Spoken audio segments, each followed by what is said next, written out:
Hi there YouTube, Sumu here again, and I thought today I would do a nice little review of my teeny tiny Pukipuki from Fairyland, because I just think he's awesome. So without any further ado, I shall strip him and we can get on with it. Okay.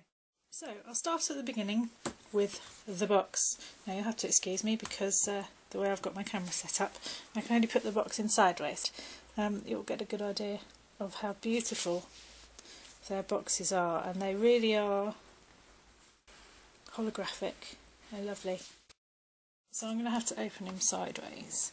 Now I've done a face up. He came to me sort of already blushed and stuff, but I took him apart, I've unstrung him, I've cleaned him, I've coated him numerous times with MSC, and so far he's just had a face up on his one face plate. But he did come with another faceplate, which is in a bag in here, which you can probably see. He also came with a second pair of eyes and a little pair of shoes. They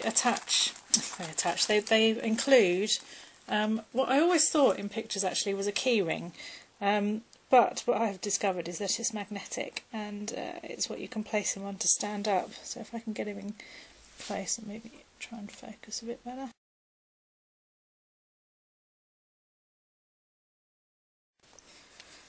So, where to begin? Well, the faceplate, I've literally just recently put it back on, so it might be quite hard for me to get off because, let me get it off and I'll show you why.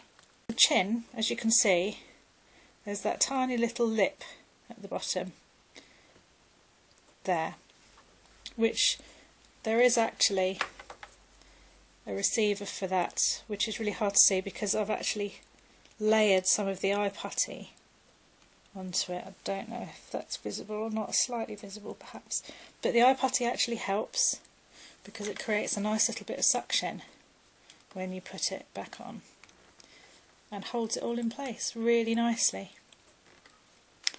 So there we go, that's the head. The movement, that's pretty much fully down.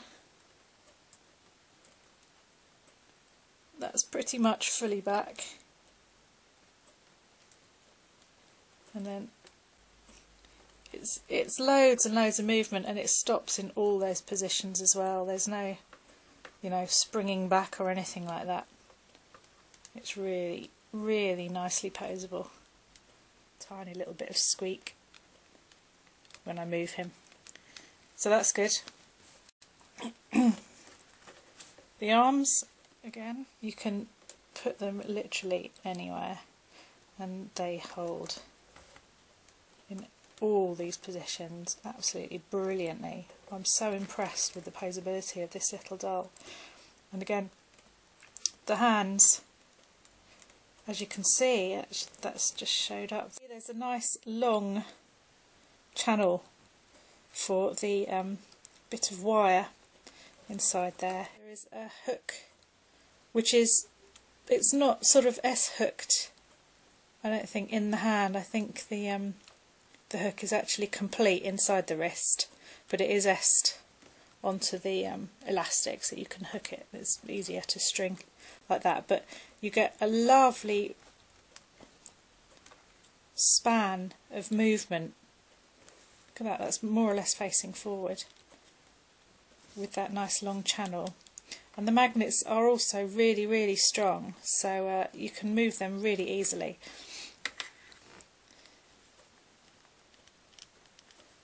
So yeah, let me get them all back in order. There we go.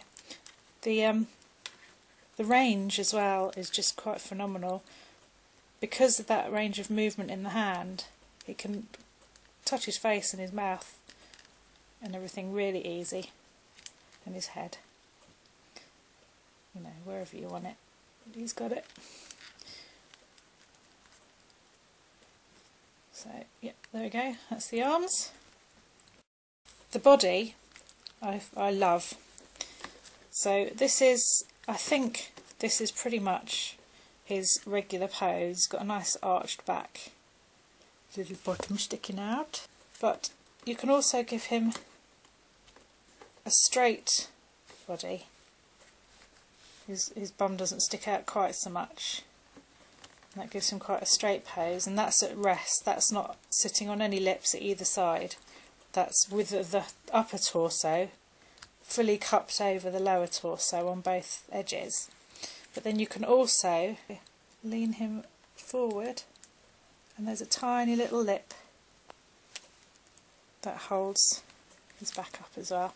See that? And it's lovely. I mean, you don't get that nasty sticking out bit. It's tiny, look at that, that's hardly anything. It still leaves a nice smooth curve to his back.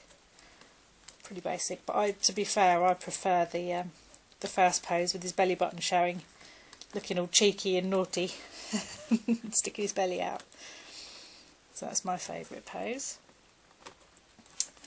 And then with the legs, I still can't for the life of me fathom what these are for. I've seen this on various dolls. Now that the thigh cup is separate to the leg, so that will come up and off.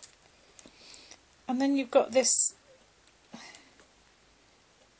sort of two-way. I mean, I thought it was for bending legs outwards and stuff, so that the string will follow different channels and everything. And then I saw another doll where you could put the leg up and have it cupped over, you know, it would hold on to an edge. But it really isn't necessary with this doll to do any of those things. So, yeah, it's really hard for me to fathom out what that's for. I really need somebody to enlighten me on that. I need to do a bit more research. But I mean, again, he's really flexible, and he holds every single pose.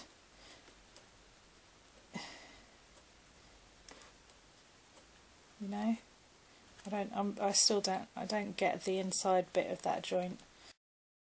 Separate to everything else, and it's such fine. Look, you can see the light through it. It's such fine resin, but it's so strong.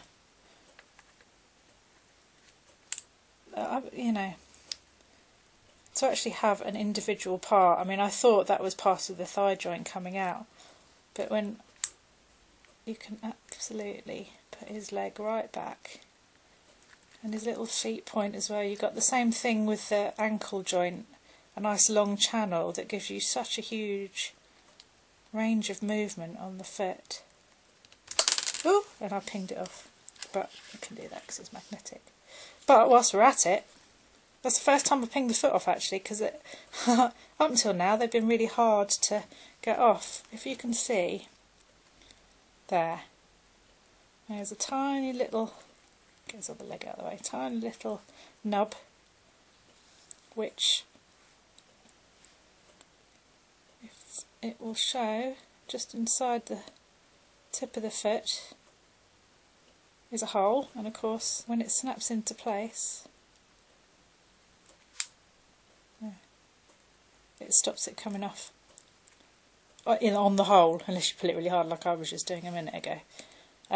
But yeah, that's a brilliant little trick, and I'm beginning to wish they'd done that on my other doll. That is really useful to stop it flicking off at any given opportunity. Or if you, for instance, if you've got him stood on his magnetic base, obviously you would run the risk of the feet just popping off and sticking to the magnetic base.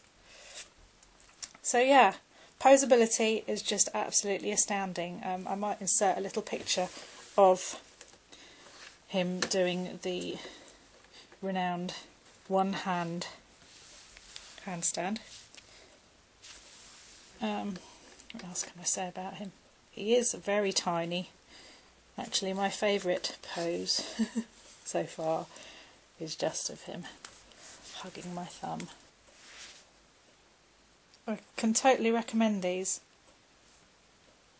as a fun doll and fun to pose, and if you're into your photo stories and photography and stuff like that, I mean, you will have an absolute field day with these little girls and boys.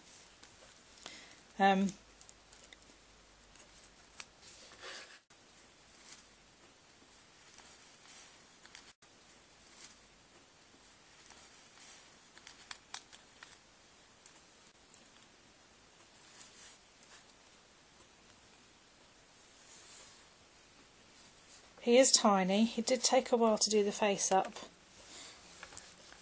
because it is literally so small. As you can see, I cheated with the eyebrows. You can see just quite how thick it is. About the same thickness as his actual mouth. So yeah, using the very tip of the finest brush you have is pretty much what you need to do face-ups on these guys. And in fact his freckles, and yes he has got freckles because I'm bonkers, had to be done with pencil.